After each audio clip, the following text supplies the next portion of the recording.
Well, this project is born in Catalonia. Каталонияның пландары бойынша алар ар жылы кайсыл бир өлкөлөргө жардам беришет экен да.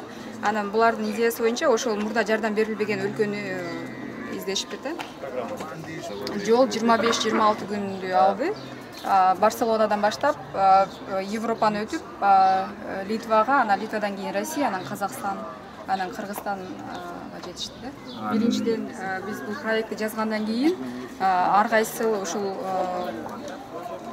скорый помощь машинасын менен иштеген организацияларга жибердик дейт.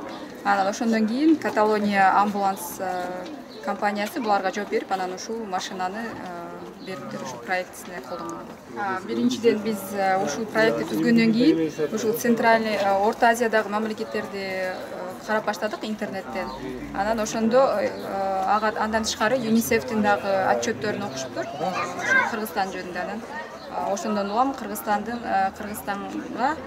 именно ушул эне жана баланы коргоо улуттук борборуна берүүнү чечиштир. Ушул келген жардам биздин балдарга болгон медициналык кызматтын сапатын жогорулатат деп ойлойм. Анткени тез жардам бизге абдан керек болчу. Учурда канча тез жардам машинасы бар эле сиздерге? Биздин борбордун өзүнүн тез жардам машинасы буга чейин жок эле да.